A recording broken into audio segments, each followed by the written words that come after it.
If any of us start to fade out, just yell at us to speak up or anything. My name is Brian Martin. I'm with attrition.org. We're going to be presenting today on web defacement statistics. These have been generated pretty much in the last few months, but cover the last several years of web defacements.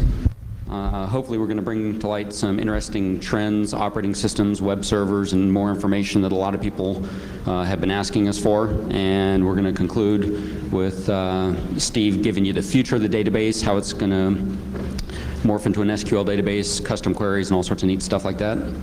If you have any questions as we go along, raise your hand. We'll try to answer them all. At the end of the presentation, we'll take more questions, and then you can corner any of us after the talk, and we'll try to answer anything else.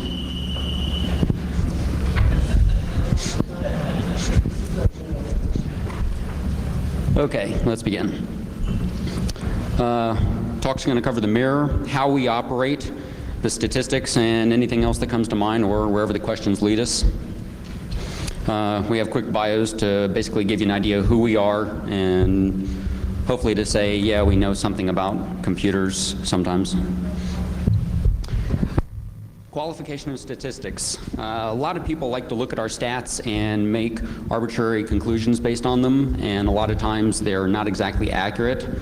The statistics and information presented here are based on data collected since November of '98. That's when we began attrition.org, and the mirror started shortly after. We started mirroring the sites in January ourselves. Before that, we had just leached all the ones from all the other sites we could find. The defacements go back to 1995. If you look at the year for 95, you'll see probably 10 to 15 defacements. Obviously, the activity has increased considerably. Data before January 99 is believed to be accurate, but it's not 100% confirmed. There are a lot of times where we know something was defaced, but we don't have a mirror, we don't know the operating system, a lot of rumors. We keep notes on that and continually look for more information to make sure that we keep our database as accurate as possible. The root of the problem, how are these sites being defaced? Without getting into a full lecture on vulnerabilities, for the most part, Unix sites are hit with remote buffer overflows, trusted path attacks where they'll sniff their way onto a machine, or poorly coded CGIs on web applications. With Windows NT, the popular RDS MSADC, which we think is probably the most prevalent method for defacing websites right now, IIS hack, front page configurations, cold fusion, and other miscellaneous CGI problems. Why are more NT boxes defaced? That's a popular question. A lot of people like to cite, well, there's more NT servers. Well, check Netcraft, and that's not true. Netcraft currently places, I believe, Apache as the #1 web server out there. Yet we see something close to 65% of the sites out there being NT. One of the reasons we think this might happen is because it takes very little knowledge to deface an NT site. You have your one-line script. After that, you basically have to know 1 or 2 basic DOS commands. Echo something to a new file, and there's your new web page.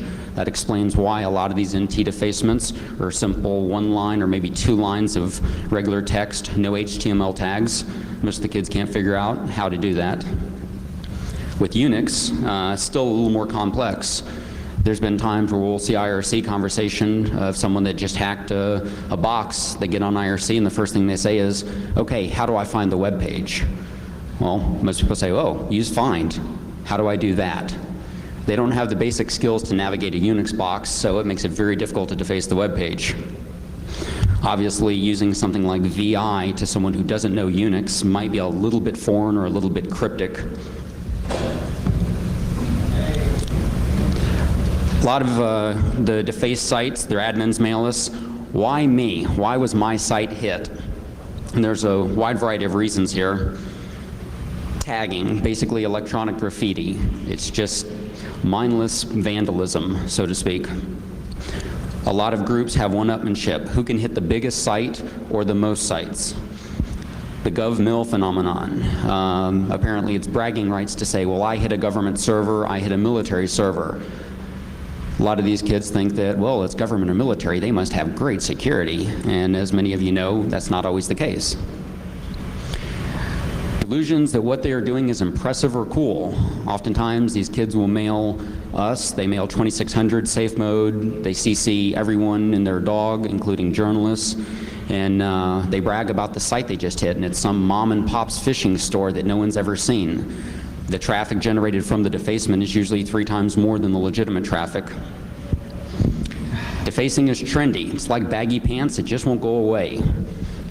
One kid says, hey, this is cool. The next kid says, oh yeah, since he says it's cool, it must be cool, I must do it. And the convenient excuse, hacktivism. What I'm doing is a politically good cause. Although if you look at most of these sites, they'll deface some arbitrary server for phishing and put up a message saying, you know, this country sucks because of what they're doing to this other country. It's like, well, yeah, that sure is a noble message, but what's the relevance to the site you hit? If you hit a targeted site, then it becomes hacktivism. Any questions yet? The fine art of mirroring. Most people think that it's a real quick process. There's not much to it. Maybe it should be, but we've gone a little beyond that. Typically what happens is mail comes into our alias, hacked@attrition.org. We conveniently have all sorts of other aliases pointing to it for the kids that can't spell. The mail goes to 6 people on attrition and is mirrored off-site. Staff verifies the defacement. We either use Lynx or Netscape. Oftentimes Lynx won't do it because the kids will put up a single image and Lynx won't render it. They don't have an alt tag, have to load it in Netscape. But the point is we do verify a mirror, or we do verify the defacement before we do anything. Then we run our program called aget, named after the popular wget. We're up to version 4.5. It's an 866-line shell script. Feel free to insult us for being a little anal retentive on this one. Check to see if it's been mirrored. The first thing we want to do is make sure that we're not duplicating efforts. Still happens once in a while. It checks the current mirror, checks our incoming directory. If the mirror is currently being taken or has been taken, it aborts. We use 3 methods to check for the remote operating system. We use netcraft with the URL nmap -O option, and links, and just pull out the server string off the remote web server. Between these 3 methods, we can usually get the operating system without a problem, even if one of them comes back, like if nmap doesn't verify correctly or netcraft is down or pulls the wrong data, one of the others will give it away. If the fingerprint is unknown, it automatically mails it to Fjordor so he can update nmap for the future versions. We then do an NIC lookup on the country or TLD, and that's actually a significant chunk of the program. It's about 200 lines of shell script dedicated to looking at the appropriate NIC based on the country so that we can try to get the site title or relevant information. We take a trace route to record the upstream provider, and later down the road, hopefully we're going to see if there's any trends as far as what subnets are hit more often, if any of the upstream providers or hosting services are more susceptible to attack. Check to see if it's previously defaced. Anyone who's familiar with our mirror may notice that very few second-time defacements are going up on our mirror. It used to be you would see number 3 familycomputerworkshop.com, number 15 familycomputerworkshop.com. Well, those don't go up anymore. We keep them on a secret URL just because we don't want to give any glory to the kids that are hitting it 4 times a day. It's become a big problem. Since we moved them off the mirror, the redefacements have gone down considerably. We also check the defacement for hidden comments in HTML, the DOS signatures, meaning like the con Windows crasher. Check for a few other things.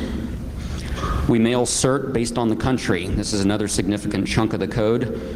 There's roughly, 50 to 60 different certs out there.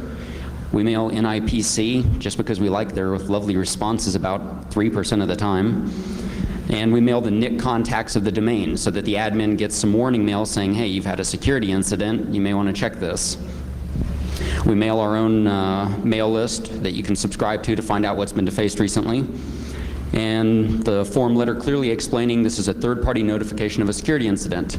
We've rewritten this thing 3 or 4 times, trying to fine-tune it so that we don't get as much hate mail from admins saying, oh, you hacked my domain, you bastards. It's like, yeah, you and the other 6,500 sites on the mirror, we did them all, sure. The responses from the admins are usually fun. Therefore the name, Stop Hacking My Box. 80 to 90% of the responses we get are pretty friendly. They're like, thank you for warning me. I didn't know this happened. God, this sucks. A whole lot. What can I do to fix this? We send a form letter back informing them of all the popular vulnerabilities, everything from IIS hack, Cold Fusion, RPC stat D, you name it. We give URLs to where they can find information on the vulnerability, the fixes, and we leave it at that with, if you have any more questions, feel free to contact us. Even though we offer free help and free advice, we prefer not to do it because it gets into long, drawn-out threads. 10 to 20% of the responses are pretty hostile. There's probably a good handful that are legal threats. Those are usually the fun ones that I get to respond to. Oh, you hacked our box. We're sending you to our lawyers and we're going to sue you. It's like, okay, what are the grounds? 3 days later, after they've consulted their lawyer and spent a little money, well, fine, you're just bastards. That's a new one to us. Some of the responses recently have been pretty hostile.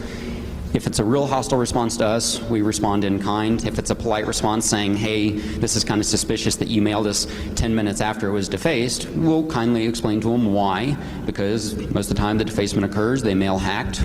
We have 6 people monitoring it, basically 24 hours a day. We're able to respond quickly. The CERT edition is recent, and this is kind of amusing. Is anyone in here from CERT? Oh, damn. I was up late one night, and I decided that, hey, we should go ahead and mail our CERT, or the CERT, not just the country ones, all defacements, so that they could start collecting their own statistics and get a bigger picture of what's going on. And after about 2 days of running AGET, meaning they got probably 20 to 30 pieces of email, someone from CERT, one of their managers, contacted me and said, hey, can you quit mailing us? I was like, well, sure, but let me quote you from your webpage where you say you'd like to know about these incidents. You know, this is exactly what we thought you wanted so that you could do that. And he's like, oh, well, yeah, hey, that's a good point. And so we modified it, and we now send to a different address at CERT, not the cert@cert.org. They have their own like CERT attrition signature list at cert.org or something now. Odds are it's getting routed to DevNull.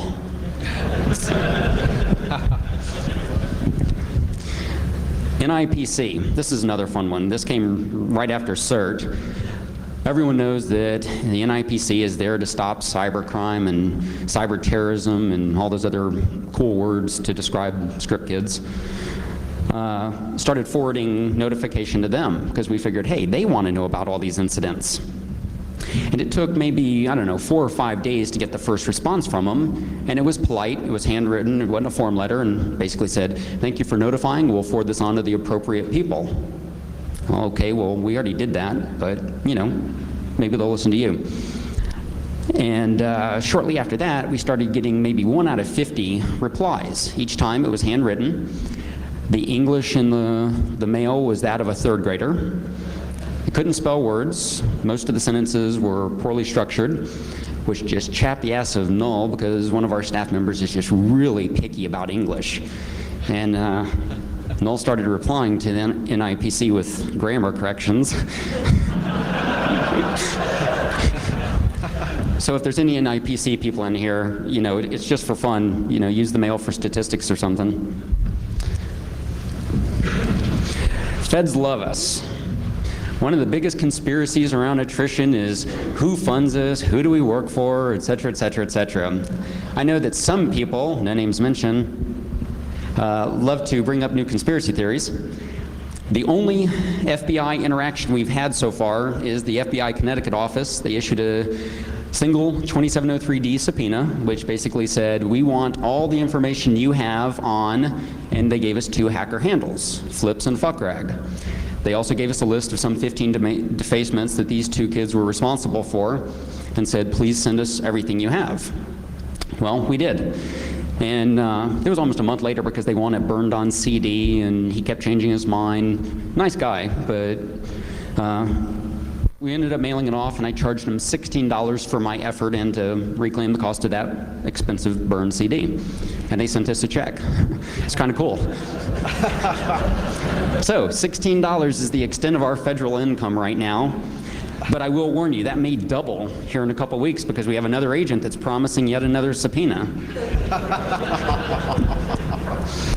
For those of you who watch our page quite a bit, you may have noticed a discrepancy. At one point it said that we had either received or were expecting to receive 3 subpoenas. Well, the reason that got cut down is the Connecticut office was kind of lazy. They said, well, we'll just put 2 names on one subpoena.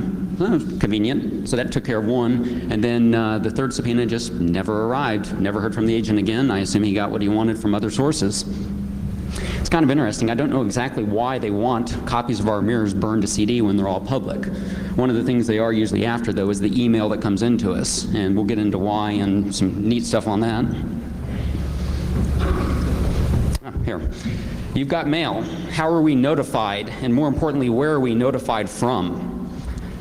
Hotmail.com. We've received basically almost 1,350 pieces of mail, which makes up almost 25% of the mail.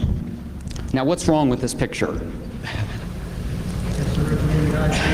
X-originating IP. Every piece of mail that comes into our box from Hotmail has an X-originating IP. Now, we don't know anything about the defacers for the most part, but we can tell you that most of them aren't very bright. So that X-originating IP, for the most part, is usually their home computer. Oops. Now you see why the feds contact us for our mail. Others of interest is AOL, Mail, Yahoo. The full list gets broken out to how many? 108. Yeah, there's basically 800 different domains we've been contacted from.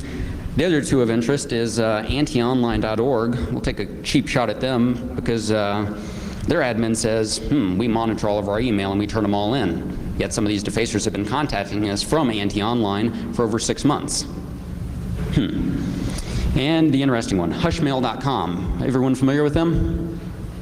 Basically a pro-privacy, we won't reveal anything about our users short of a federal subpoena.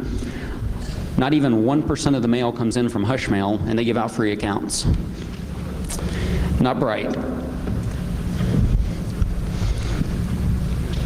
We were contacted maybe 6 months ago by various members of different defacing groups, including Global Hell.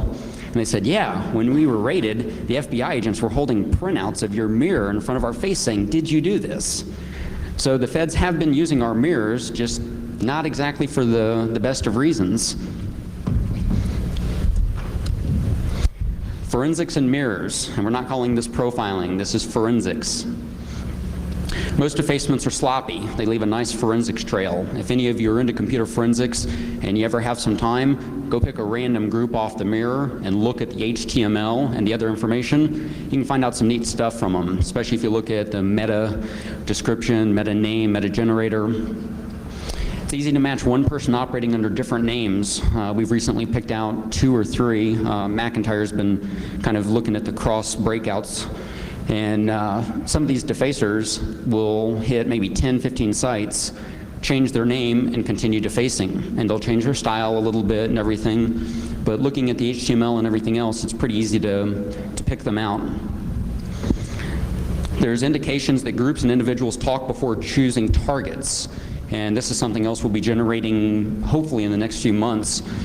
There's been patterns and spikes in the defacements so that one day you'll see a huge increase in EDU defacements, and then it'll kind of die off over the next 3 weeks, then a big spike in maybe a specific country. Well, it's not just one group doing it, so it's indication that a lot of these defacers are talking either on IRC or email and saying, ooh, let's go look at these domains or these subnets. Question?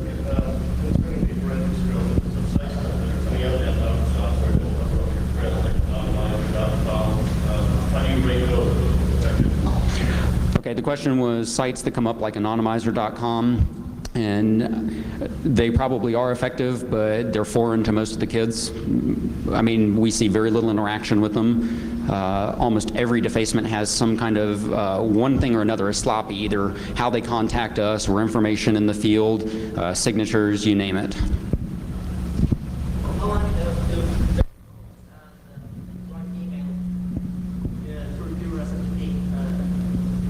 Can you say it again? How long it just mostly a Munge or something to hide their IP? Do you have any idea about that? It's very difficult to say that.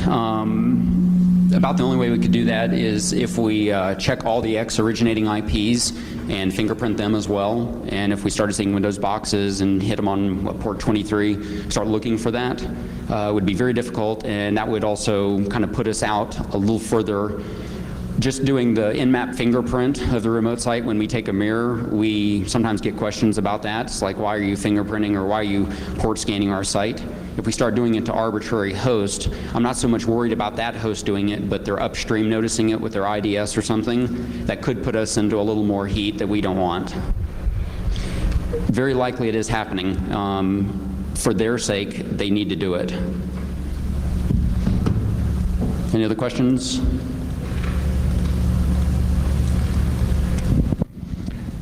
Linking between two defacers. There's obvious signs like signatures, the graphics or the text. Sometimes they'll use the same style of name, or they'll use the same basic type of graphic or the same Photoshop version. A lot of times there's broken images. The favorite one we've seen so far was someone created an HTML page they put up on the server, they defaced it. It had a nice broken image with a C colon something like Microsoft Office and then his first and last name. I hope the feds could catch that one. The meta tags, we're going to be doing some more breakouts and information regarding those in the future. Generators, the names and everything. A lot of times you can start to link who's doing what between them, but the description or their name will appear in them. Greets, misspellings, language, and more, especially with the greets. A while back, someone that was doing forensics said, you know, it'd be real interesting to do a big chart of every defacement and who greets who. And that would be a really neat project. I don't think I'd be up for it. If anyone wants to do it, feel free. But you could start to see some interesting patterns, group affiliations, stuff like that.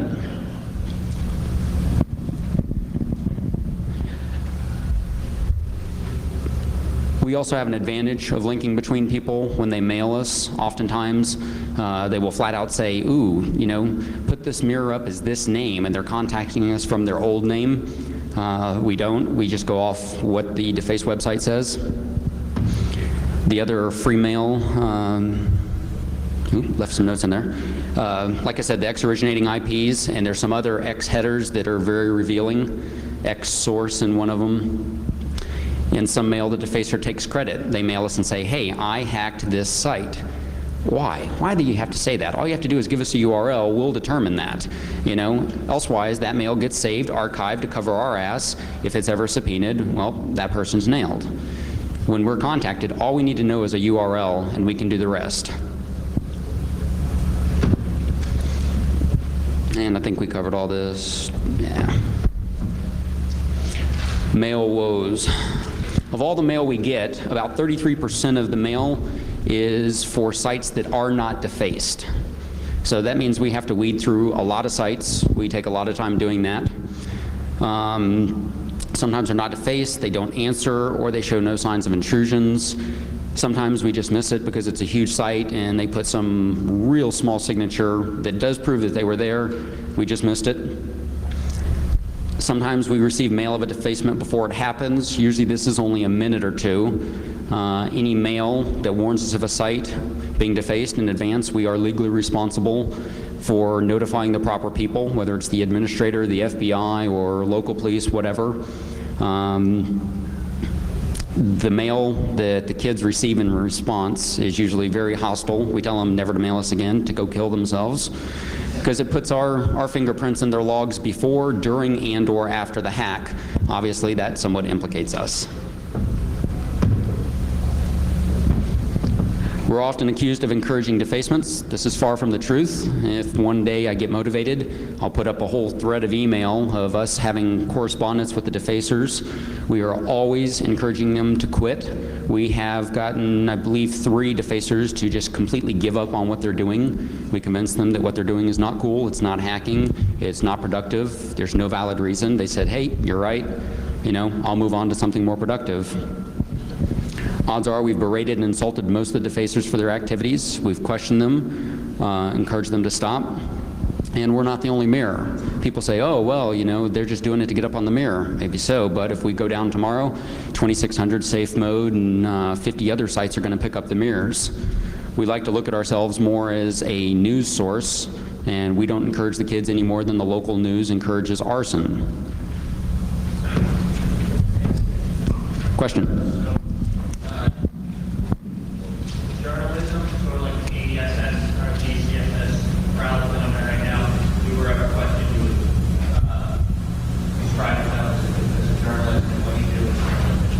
With our activities regarding the mirror, that's what we aim to be, is more of just a source of reporting. We've long considered actually doing a little more with it as far as like a newsletter or doing more analysis, most of which is not done for lack of time. But yeah, for the most part, we're just a news source. Use the information how you see fit. We know that the feds and the military use our mirror on a daily basis. The Army CERT team checks us on almost a 15-minute basis on some days, looking for the news sites. Some of those guys are really on top of the mirror, and we see it all in our logs. Some of the, what I touched on earlier, some of the conclusions people make based on our mirror. Defacements are increasing. Yes, there are more defacements today than there were yesterday. If you qualify that question, it's true. If you leave it as just defacements are increasing, no. It's roughly the same percentage compared to servers deployed. We have a question mark up there because we want accurate operating system statistics based on you know, some reasonable scientific method or anything. We've tried to get Netcraft to give up some of their information. They won't share it. I think there's been 1 or 2 other groups that have some of the information. They won't share it. So we don't have a way to really compare the defacements versus how many operating systems are deployed or in use. A lot of people like to quote our mirror and say, this OS is more secure. No, it's likely the OS has not been audited or tested, or it's not deployed as much. Saying OpenBSD is more secure, well, maybe so, but don't say that based on our mirror. There's just not nearly as many OpenBSD sites out there as there are BSDI or FreeBSD or NetBSD. And that's one of the things we've been trying to derail in the media, is making conclusions like that based on our mirror. Let them make the conclusion, just don't try to back it with our statistics. We're going to do one little slide of, we're cool. Why are our mirrors better?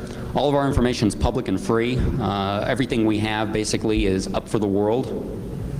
We notify sites of the intrusions as we learn about them. As far as I know, we're the only mirror that does that. We are trying to take on as much of a friendly and helpful approach to this as possible. We collect more information about the site regarding the upstream, fingerprint, the operating system. We provide mail lists to keep people informed, which are very popular among federal agencies. Almost every government or military server that's hacked, the next day their admin will subscribe to one of our lists. We provide breakouts by group, TLD, or organization, and we'll get into that more. Steve's going to show you some real cool stuff we're going to work on. And we provide comprehensive statistics, which Matt will cover here in just a second.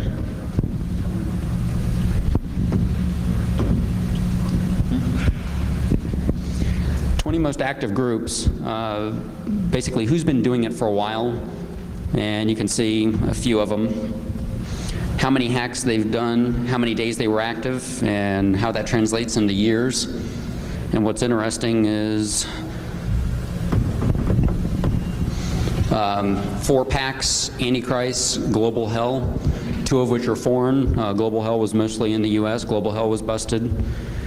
You can start to see that there's quite a few hacks done by the same people or same groups, and they've stayed active for quite a long time. What does this say about our federal law enforcement? They either don't care or they're a little behind the job. the longest running groups. And this one's kind of interesting. The longest running group is ADM, and they actually have 6 hacks. We finally dug up some more archives of theirs.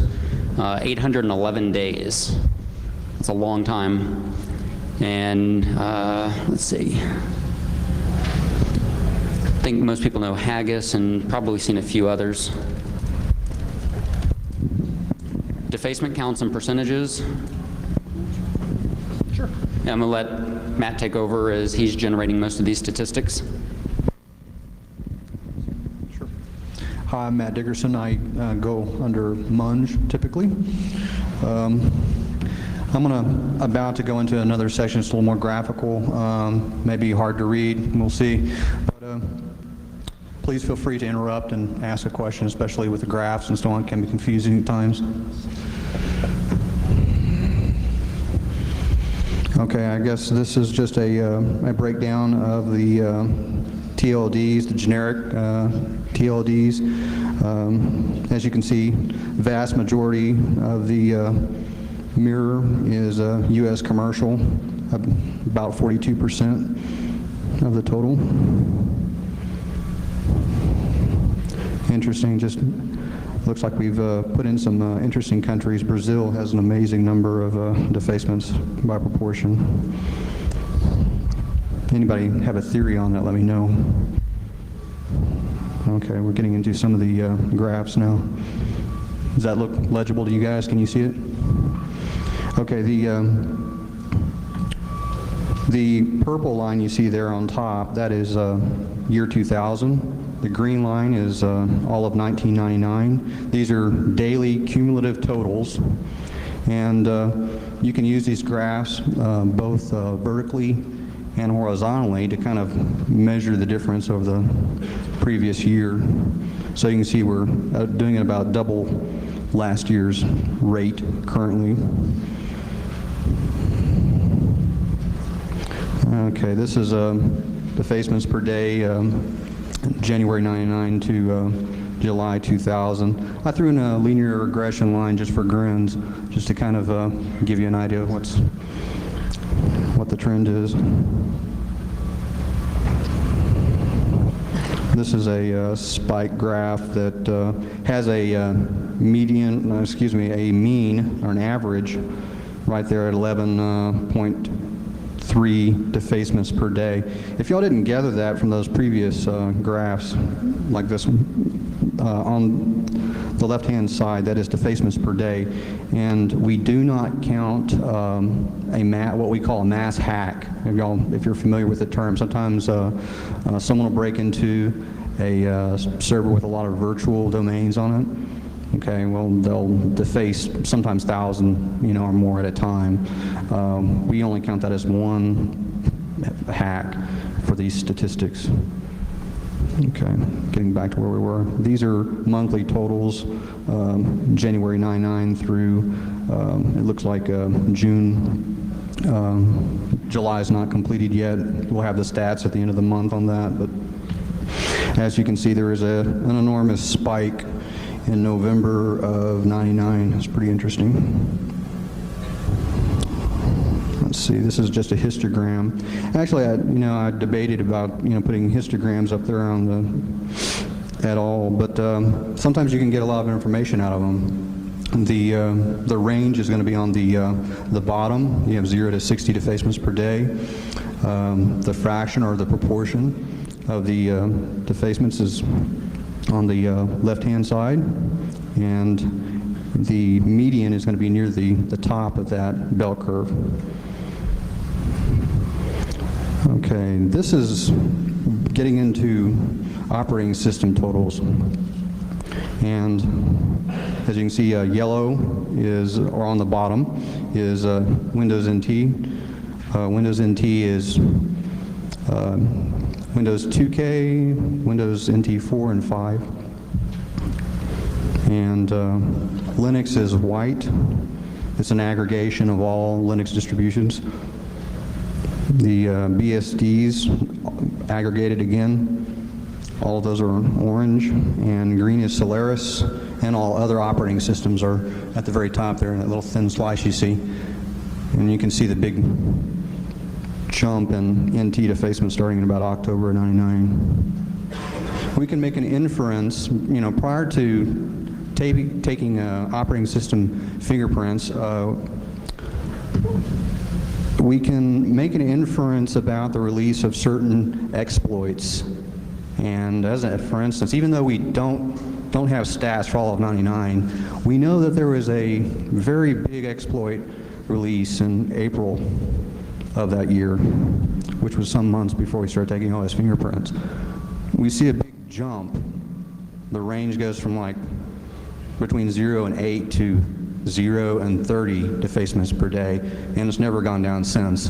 And that was, I believe, in this ADC. April of last year. And that was the rainforest puppy exploit. Blame rainforest puppy. Okay, these are 29-day moving averages. These are all the operating systems graphed. And if you're not familiar with a moving average, it's a real simple idea. You see a lot of it in financial data. Front page of the Wall Street Journal is a good place to find a moving average, maybe over on Yahoo or something like that. But all it's doing is we're trying to smooth out a little bit of the volatility, the day-to-day volatility in these data to see if we can pull out a trend or see if there's some interesting curves and so on. The most notable one recently, I think, is the beginning of June. You see white, which is Linux, jumping up, and that's almost doubled recently. And what does that correspond with? It corresponds, I think, in my discussions with some of the defacers and the recent release on BugTrack of an exploit for WFTP. And that's continued. And this is a daily cumulative total. It's just adding up all the operating systems. And of course, yellow is NT here. I guess I don't have a key here. So on top, in the yellow is NT. Next is the white, which is Linux, and then Solaris is green, and BSDs are kind of orange color, I hope it looks orange to you, and then a kind of purple color, which is all the other operating systems aggregated. And this is just a pie chart of the data, which shows NT almost 4 times, almost 400% more than the next defacement operating system. Okay, this was an interesting little project that we wanted to look at with the holiday phenomena. A lot of administrators will tell you that they get more tax during the holidays. There might be 2 things that might motivate this. A cracker might have more time on his hand, sitting around at home, and then you have the administrators who probably aren't around as motivators. So we took about 11 holidays. These were just federal holidays on a web page, and grabbed them all and wanted to test it. And we didn't see a real significant difference. However, I will say this: the average is higher, for holidays. It is greater, but it wasn't statistically significant. So, sure. Did you look at summer? I'm sorry. Did you look at summer? The entire range of summer? No, I haven't. That's a good follow-up that we need to do. That is something that we're going to look at. This was the first run of the data. We're going to look at when school gets out, when school starts, and some more significant dates. We just wanted to test it with the known federal holidays to begin with. If you have any ideas for other dates you want to see, please let us know. Feel free to mail us, and we can generate those statistics as well. Spring break, that's another good one.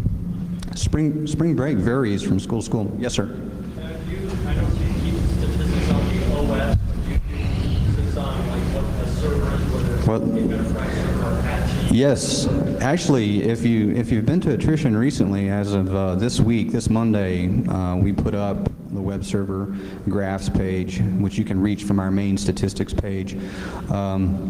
Actually, Jericho may want to talk about the web servers and Yeah, one of the reasons we've hesitated on that so far is that when it comes to a Unix box being compromised, the web server is very rarely the way that the person got in that we've seen. However, within TNIIS, it's often, almost always the way they get in. So we hesitated for a while putting them up, but we did eventually. And I think we have pretty heavy disclaimers saying there's a big discrepancy there for that reason. Stats like that we will put up, but you will see big chunks of text at the bottom explaining why they need to be taken in stride.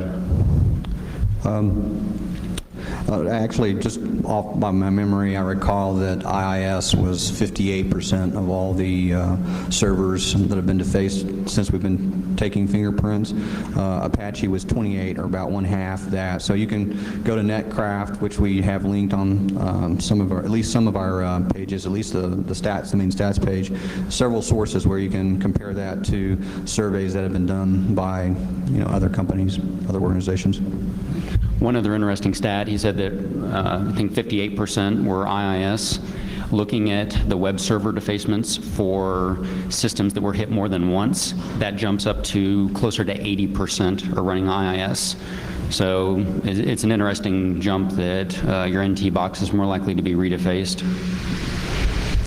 Right, and then I'd like to encourage discussion. Email us, come talk to us after this as far as some stats you'd like to see, because I'm always looking for something that will, that people need to put up and want to see. Okay, getting back to the holidays real quick, and I'll finish this up. We hadn't seen a significant increase except in 2 days for the data that I had, which ranged from 1999 to earlier this month. It would have been in July, maybe mid-July. And only New Year's Eve, 1999, big date, right? It's Y2K. We did see a significant difference in that date, and in July 4th, 2000, I have no idea why July 4th this year was so different from last year. But so we hope to go into this in quite a bit more depth. And I'm going to turn this over to Whirlwind. Any questions before we move on? Hello.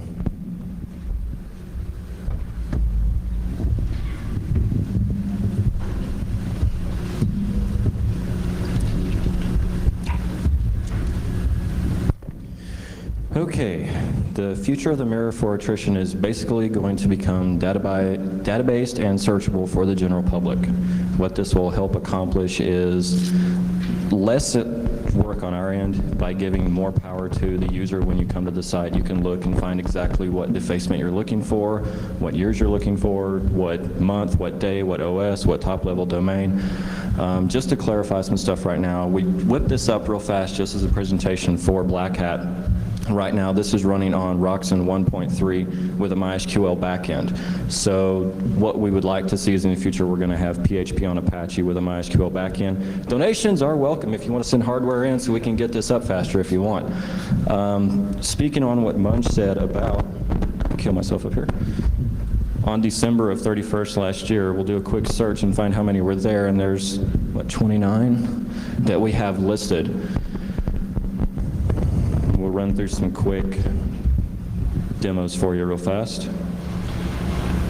A nice comparison would be bringing up the BR, Brazil. So we just do one straight pull of BR, and we've got,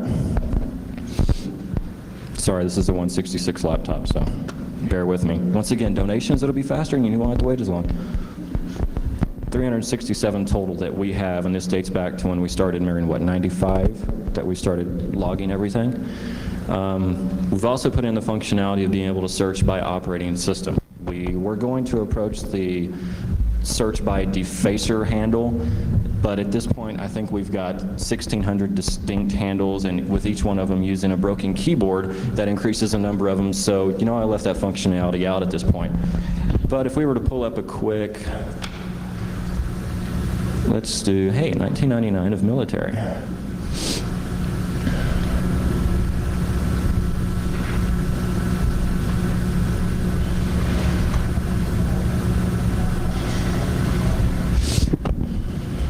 and we've come up with 92 that we have. Right now, you'll see anything with a 99, the first start of 99 through. We don't have any operating system recorded because we didn't actually add the functionality of fingerprinting the actual servers when they were defaced until probably August or September? August of 99. So up to that point, you can actually start testing and looking for what's there. And as we build more into our mirroring the defacements, we'll have the actual what server they were running on the OS and try to get more data in there that you can actually search by and build statistical information from. Anyone have any questions? Like me to pull a search for them?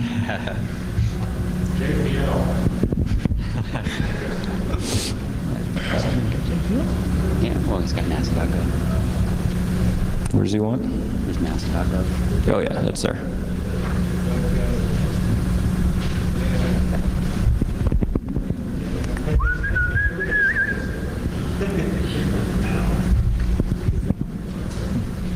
And as it shows, we try to go through and prioritize it by dates and. I think NASA stands for Need Another Security Administrator.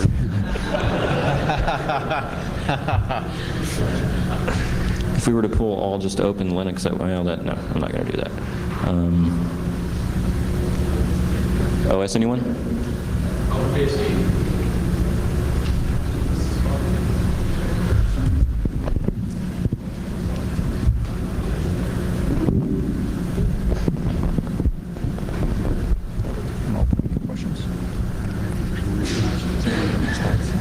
I'm not sure, let's check. And I'll go into the brief, what we're going to do once this comes up. It'll all be built in back end, and what it'll do, this means that the DB will actually update it in real time. As a defacement happens and we mirror it, we'll also update our DB, so the actual page that you go to, once we throw up the searchable database, will have instantaneous results with the pertinent information, and you can build from there. And that might help a little bit. Any questions? Cool. References, the attrition mirror, staff's graph page, which Munge has been doing a kick-ass job at. Updated slide presentation. Contact information. Back to you. One of the things we want to emphasize is that this is a public resource for everyone. The best thing that you guys can do is if you have any information or any ideas of what we can do to make it better for you or to provide more information, please contact us. So far, most of the ideas have been coming from the attrition staff, but we've had a few people mail us and say, hey, why don't you do this, or why don't you generate this stat? Usually we can do it in less than a week if we're not busy. So please help us out, figure out how we can make this a better resource for everyone. Now we'll open it up for questions, and if you're the shy type, you can find us afterwards. Yes?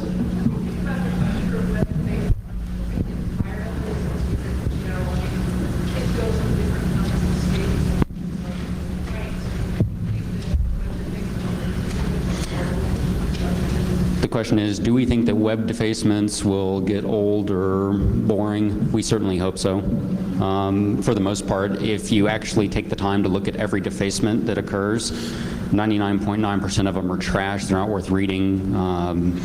But it is computer crime. The statistics need to be generated.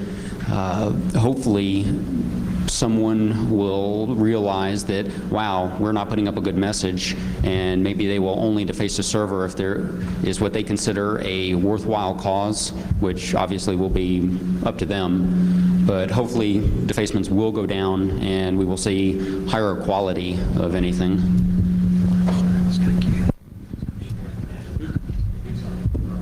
No, exactly, and that's kind of the philosophy we take. If we're going to do something, we do it right. We hope the defacers would do the same. Yes, sir? Currently, is there any prosecutions and what's the penalty? The question is, are there prosecutions for web defacements, and how many? Oh, the penalty? That ranges. One of the bigger cases recently was a kid named Zyklon. He ended up pleading to two, I think, government systems in the DC area. Then he also admitted to being involved in the whitehouse.gov hack. He ended up getting either a year and a half time, as well as a fine, and the typical 3 years, don't touch a computer.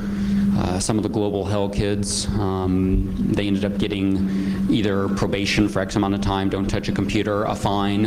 I think Patrick Gregory, aside from his car theft stint, he missed his federal court hearing because he was stealing a car, another bright one. I think for the computer crime, he was sentenced to like 6 months in jail. Most of that, you should be able to search. And actually, one thing that we've been doing that we task McIntyre with the most is when a defacement occurs, there's no news about it right away. So you go look at the defacement and that's all. If you go back after the fact, like a month down the road, and you go look at the White House defacement we have up, you'll also see links to every news article we found on it so that there's a point of reference so that you can start tracking, you know, what it is, what did the kid do, what did he plead to, was he charged, etc.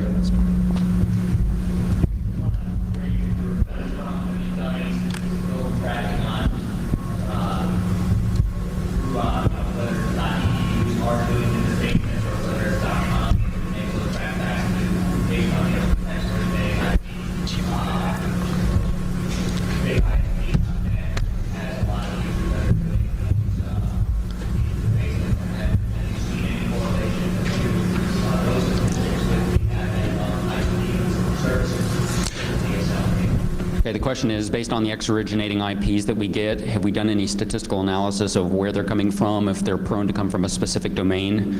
No, we have not. One thing that is slated to be done is more analysis of that, starting to do lookups on them. Once the database is done, that IP will be put in. It will not be visible to a public search for obvious reasons, but however, on our side, we can start to track a little more of where it's coming from, starting looking at nationality. I've had other ideas, and some of these might put us a little bit into the frying pan. One is to, every 30 days, or 30 days after a server's defaced, go fingerprint it again and start to get an analysis of who's changing web servers as a result of the defacement. If someone finally said, screw it, NT's insecure, I keep getting hacked, I'll move to Unix, or vice versa. We plan to do a lot more with that, but it's got to wait for the database to make it more functional for us. Yes? I don't know much about the web, but it seems obvious to me. Isn't there some kind of countermeasure to check the validity of a page and Yes, there's a lot of systems out there that do it. There's web caching proxies that say, wow, my page just changed and this graphic's no longer there and this text is different. Reload it. I can't remember where I heard this from, so I can't say who's doing it, but one of the big agencies is moving to exactly that kind of system. They're basically going to put all of their web pages that they make publicly accessible onto a certain web server farm that will have 5-minute polls to check the validity of the page. So even if it's defaced, if we don't get to it in 5 minutes, no one will know it happened, kind of thing. And that's one thing that we didn't bring up. One of the reasons that we mirror these is a lot of times, and actually I think Comega had the biggest argument with an admin. An admin said, oh, well, you know, it was only up for a few hours. No one knows about the defacement. If you take it down, no one will ever know. And it's like, well, wait a minute, you know, you can't do that to your users. You need to let them know that you run an insecure server, that their email may have been compromised, their credit cards. We don't know the extent of the intrusion you do, but you can't lie to your users. And that's one reason that we're pretty hip to trying to get the defacement mirrored as quick as possible. Yes, sir. You said that there was a statistic that return defacement. Is that based off of a single person, the same person came back again, or? No, the statistic is in general. HackerOne may have hit it the first time, 2, 3, 4. Right, and that's what motivated us to take the redefacements off of our mirror and put them on the hidden page, is to try to discourage kids from redefacing a site. Right now, the worst on the mirror is familycomputerworkshop.com. That's why I pick on them. We're up to 15 mirrors for their site. I was talking to a coworker the other day, and I said, you know, I've never actually seen their site when it's, you know, legit. So I went, well, when I said that, the previous defacement we had for him was some 5 days earlier, so I went and loaded the site. There was number 15, took a mirror. And the actual defacement had the date, and it was the date I was looking at. You know, it's not like it had been up for 5 days. So some of these sites are getting hit, and it's got to be a running joke. With Family Computer Workshop, we all have our money that it's a honeypot, that someone's letting it get defaced so that they can see how it's being done, which kids are active, that kind of thing. Yes? I'd like to point out that regarding operating systems and things like that, it's not generally the case that an operating system or web server is inherently less secure. It's a matter of policy and administration. For instance, we recently had, it wasn't on the database, but we recently had the BSD box get hit. It got hit because they used the same password for a web board system that they had the root password. The web board system was easily hacked. All they did was use the same password. You know, so to a great degree, it's a matter of policy, updating your site, patching holes, keeping abreast of security. If admins were doing things and keeping clear password policies, that kind of thing, this wouldn't be happening. Right, and that's one of the reasons it goes back into saying, watch what kind of conclusions you make based on our mirror. Yes, sir.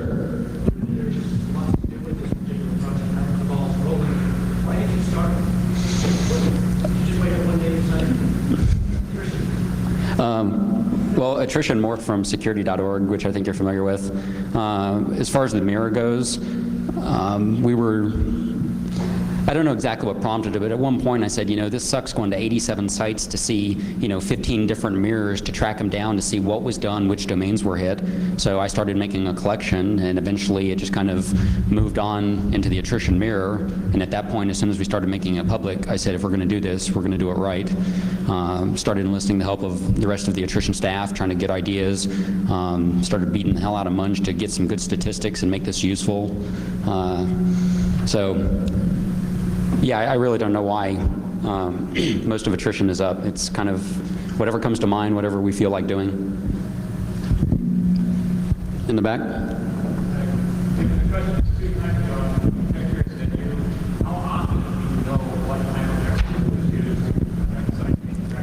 The question is, how often do we know what kind of exploit is used? And actually, let me ask a second question that's asked of us is, why don't you put up any kind of information regarding the vulnerabilities?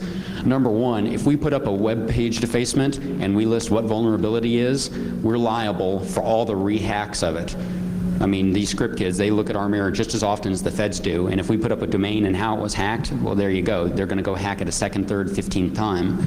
So we're probably never going to make the vulnerability information public in that fashion. Part of the problem also is we know that a system runs, let's say, NT. Well, 90% chance it's MSADC, 9% it's cold fusion, 1% something else, you know. How do we know that, short of doing our own vulnerability scan of the system? And as soon as we do that, that puts us liable for scanning their system. I guess what we'd like to know is it'd be useful for people with operating systems to say, this operating system 90% hacked, or this particular aspect, everybody doesn't go back.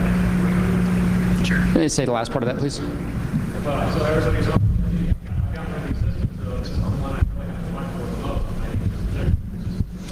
Right. Part of that 90% number, though, I can't back that beyond what some admins have told us, looking at when RFP released it versus how many servers got hit right after, and the trend has stayed.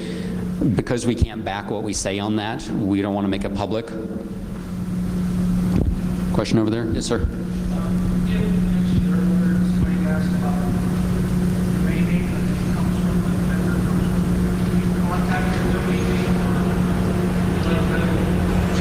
Right, if a site is defaced, we let them know. We send mail to their NIC contacts as well as postmaster at whatever domain.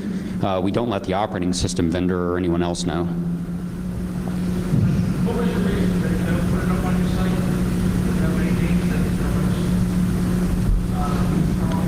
Oh, the rehacks? We don't want to encourage the kids to keep kicking a system after it's been hit once.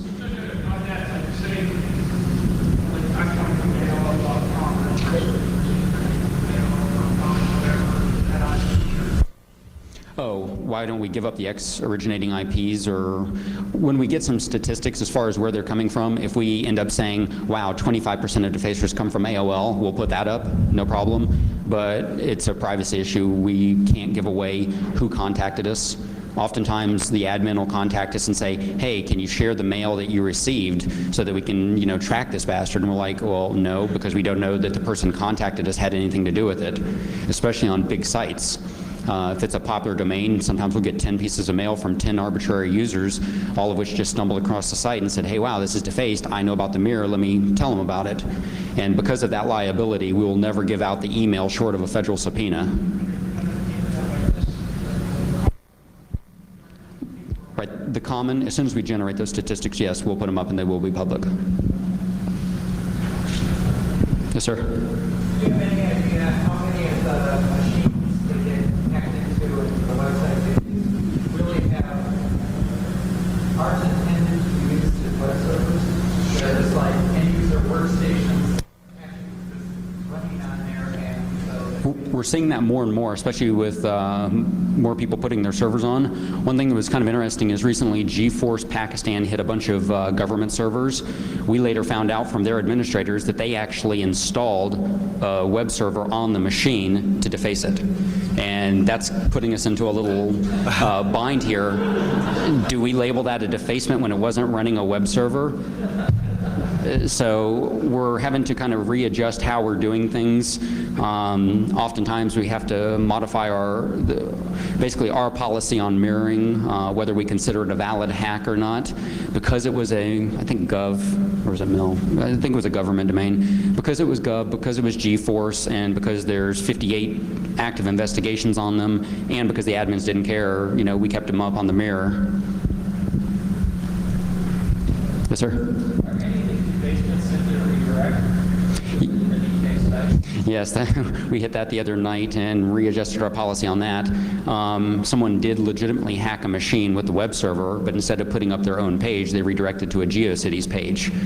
Well, is that a defacement? Well, yeah, if you type in www.hack.com, you do see a defaced page, and that's basically what we go off of. If you type it in the browser and it comes up saying anything other than legitcompany.com, that's a defacement.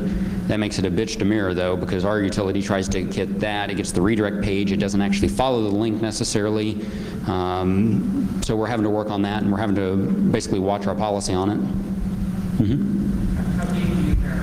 Recursion level of 2 by default, and we do not follow off-site. And that's why it wouldn't catch it going to GeoCities. And the reason we had to limit it down to 2 is because that'll catch the main page, the image, and subpage. There were times where even with recursion of 2, we were pulling down 10, 15 megs of a site, and we don't have the disk space for that.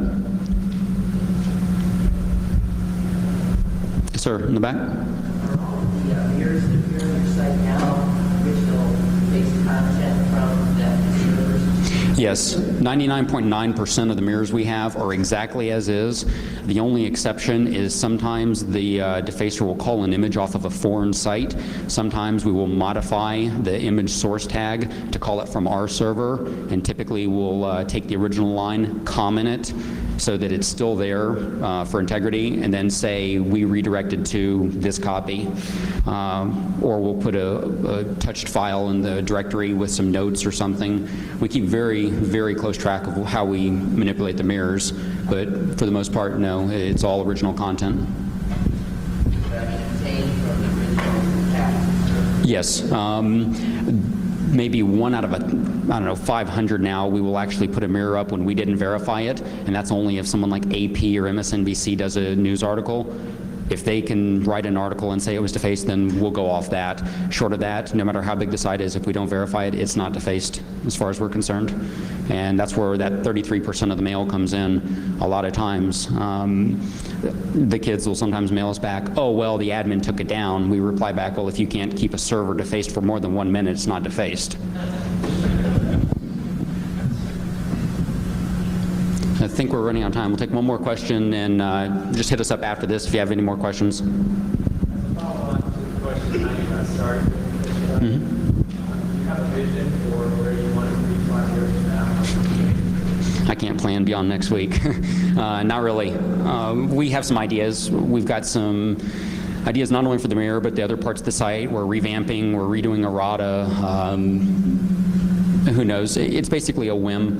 Anytime we have a person that volunteers to do something, we say, oh, here's the web space, have at it, let them go at it, you know, whatever they want to do, whatever makes us happy. Attrition is fully a hobby site. We all have day jobs, so we get no money for attrition beyond the $16 from the FBI. And not like I cash that check, it's going framed. Okay, we're going to wrap it up, let the next group come in. I guess we'll head off that way if you have any questions. Thank you.